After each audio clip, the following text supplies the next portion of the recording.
আল্লাহর কসম করে বলি, দায়িত্ব নিয়ে বলি, ঝুঁকি আছে, তারপরেও বলি, প্রত্যেকটা মুসলমান মনে করে আলেম ওলামারা ঈমানের পাহারাদারি করবে, আমলের পাহারাদারি করবে।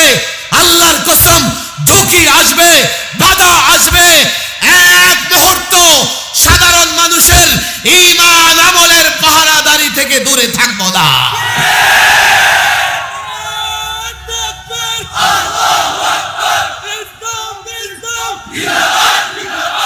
আমি ওপেন বলি, দেখো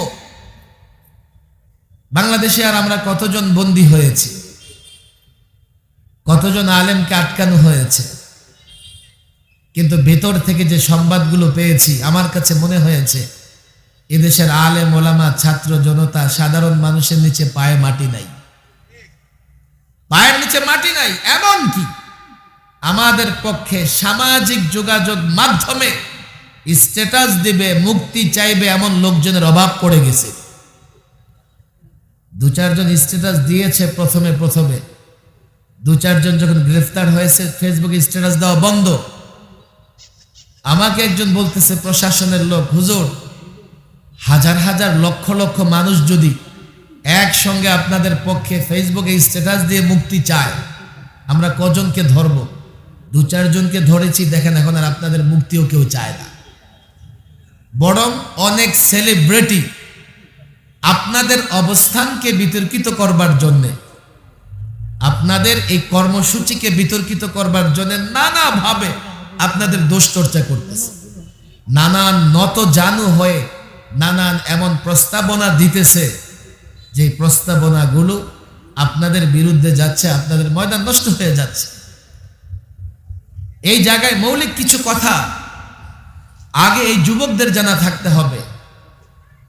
আমাদের এবারকার আন্দোলন বা আগেরকার আন্দোলন রাজনৈতিক আন্দোলন ছিল না, কিংবা এই আন্দোলন রাজনৈতিক আন্দোলনের সমপর্যায়ে ছিল না। এই আন্দোলনগুলো ঈমানি আন্দোলন ছিল, ধর্মীয় আন্দোলন ছিল। ধর্মীয় আন্দোলন বা ধর্মের ব্যাপার রাজনীতির অনেক ঊর্ধ্বে। এগুলো কখনো রাজনৈতিক বিষয়ের সঙ্গে ধর্মীয় দাবি দফা, ধর্মীয় বিষয় তুলনা করা যায় না। কথা ঠিক না বেঠিক? আমি যেই কথাগুলো বলতেছি এগুলো কোনো রাজনৈতিক দলের পক্ষে কিংবা বিপক্ষে নয়, এগুলো ধর্মের পক্ষে, মুসলমানের পক্ষে। আজকে মাদারেসে কওমিয়া যদি না থাকে, আলেম ওলামা যদি না থাকে, এদেশে ইসলাম থাকবে না, এদেশে মুসলিমও থাকবে না। কথা তো অনেক চলে আসে। বাংলাদেশে এখনো দুই ধারার শিক্ষা ব্যবস্থা আছে, এটাকে আমরা ইসলামী শিক্ষা বলি।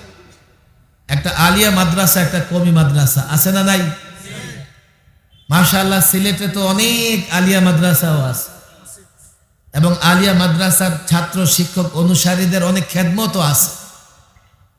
আমি বর্তমান শিক্ষা ব্যবস্থা নিয়ে যখন গবেষণা করি, একটা সময় আলিয়া মাদ্রাসা থেকেও অনেক আলেম তৈরি হয়েছে, অনেক ত্যাগী কুরবানি দাতা তৈরি হয়েছে।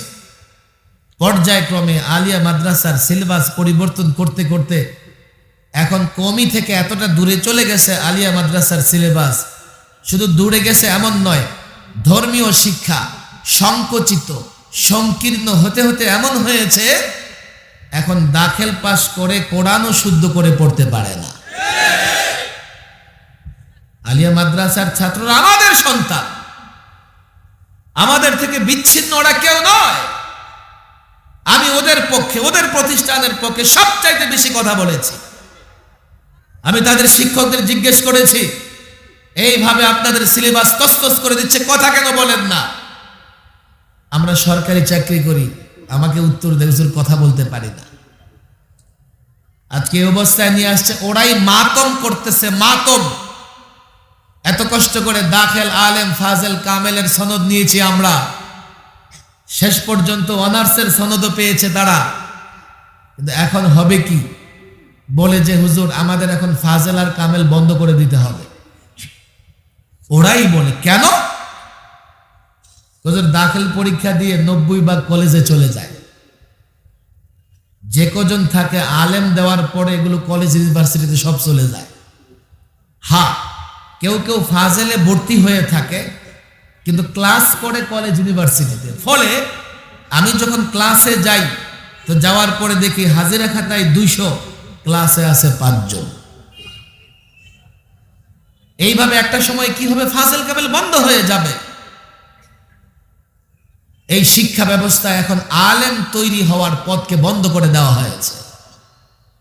স্কুল শিক্ষার কথা বললে আবার আমার যুবকরা নারাজ হবে, প্রশাসনের ভাইয়েরা নারাজ হবে। আমি যখন শিক্ষা ব্যবস্থার কথা বলি এটা কোনো দলীয় বিষয় নয়। আমি যখন শিক্ষা ব্যবস্থার কথা বলি এটা কোনো রাজনৈতিক বিষয় নয়। আজকে শিক্ষা ব্যবস্থাকে একটা হাস্যরসে পরিণত করা হয়েছে।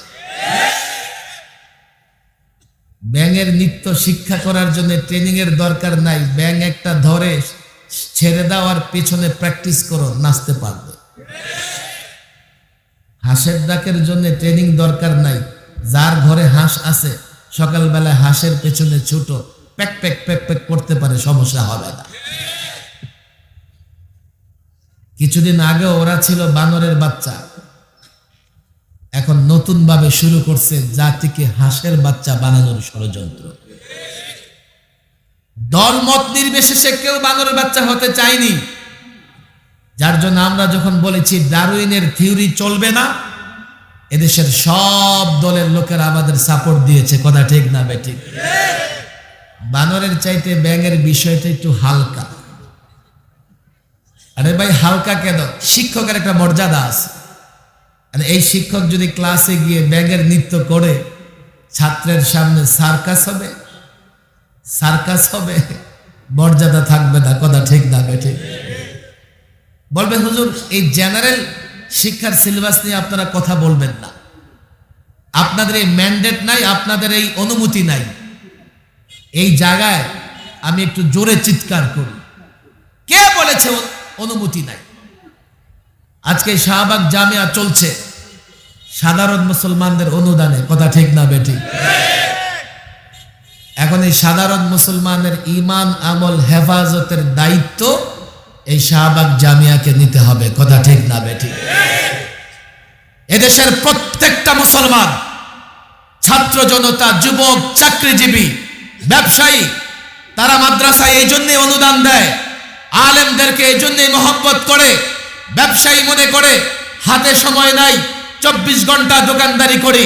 চাকরিজীবী মনে করে কর্মস্থলে ব্যস্ত থাকি, সময় নাই। কিন্তু সে মনে করে তার কাছে ঈমানের গুরুত্ব আছে, ইসলামের গুরুত্ব আছে। সে চায় মুসলিম থাকবে, তার সন্তান মুসলমান থাকবে, এজন্য আলেমকে মহব্বত করে। আর না হয় এদেশের জনগণের আলেমের প্রয়োজন ছিল না, মাদ্রাসায় দান সদকা করবার দরকার ছিল না। যেহেতু তারা মাদ্রাসা প্রতিষ্ঠা করে, তাদের মূল টার্গেট হচ্ছে আমি কোরআন বুঝি না, সুন্নাহ বুঝি না, আমি আলেম তৈরি করি, প্রতিষ্ঠান তৈরি করি, যাতে তারা আমার ঈমান, আমার আমলের পাহারাদারি করে।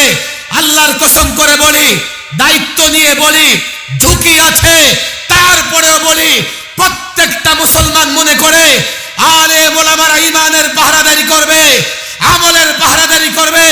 আল্লাহর কসম, ঝুঁকি আসবে, বাধা আসবে, এক মুহূর্ত সাধারণ মানুষের ঈমান আমলের পাহারাদারি থেকে দূরে থাকবো না।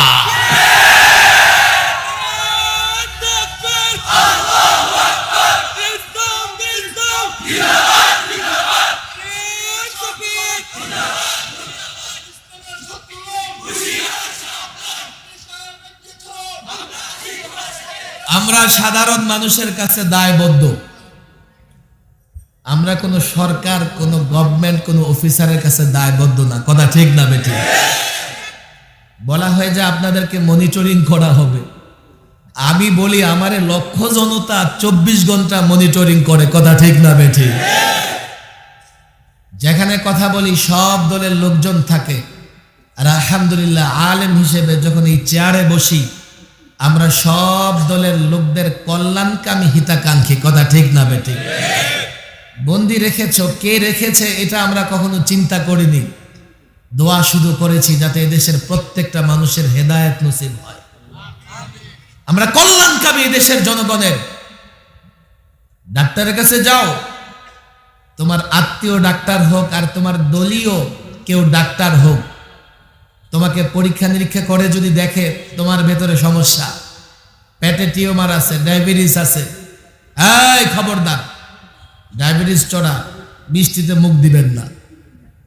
আপনি কি বলবেন? ডাক্তার সাহেব ষড়যন্ত্র করতেছেন না, পকেট থেকে 500 টাকা 1000 টাকা ফি বের করে দিবেন, যাক আপনার কাছে এসে সমস্যা ধরা পড়েছে, সতর্ক হয়ে যাব। আরে মোলামারা বিদ্বেষের জায়গা থেকে কারো বিরোধিতা করে না, যেহেতু তোমার ঈমান আমল হেফাজতের দায়িত্ব তুমি আমাকে দিয়েছো। ডাক্তারকে ফি দাও, আমার মাদ্রাসায় অনুদান দাও, আমি যদি তোমার ত্রুটি ধরিয়ে না দেই, তুমি কাল আমাকে দোষারোপ করবে যে আলেম আমার ত্রুটিগুলো ধরায়া দিল না। দল তোমার দলীয় পরিচয় নিয়ে কথা বলতে চাই না। আমি মনে করি দলীয় পরিচয়ের চাইতে ইসলামের পরিচয় অনেক বড়, কথা ঠিক না বেঠিক? এই তো নির্বাচন এসছে, এতদিন করেছে এক দল, এখন করতেছে আরেক দল, কথা ঠিক না বেঠিক? পারবা ইসলামকে পরিবর্তন করতে? পারবা ইসলাম ছাড়তে? ইসলামের বিষয়গুলো ব্যাপক।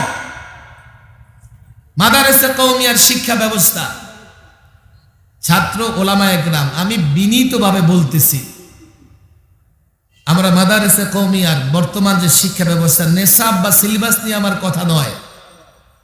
আমার কথা হচ্ছে এই নেশাব এবং এই সিলেবাস কতটা সফলভাবে, সফলতার সঙ্গে আমরা শেষ করতে পারতেছি। আমার কাছে মনে হচ্ছে ধর্মীয় শিক্ষার নানা বিষয় সংকীর্ণ হতে হতে এমন হয়েছে, এখন অনেক ফরজ বিধানের তাকরার চর্চাও আমাদের মধ্যে নাই। অনেক ফরজ বিধানের একাডেমিক আলোচনা লম্বা সময় লাগবে। এরপরেও আমি এই জন্য ওয়াজ করি না যে আজকে ভালো ওয়াজ করলে কালকেরও 6 জায়গা থেকে দাওয়াত আসবে। আমি বরং ওয়াজ থেকে দূরে থাকতে চাই। আমি আমার ব্যথার জায়গাটা যদি বলতে পারি, আমি সফল।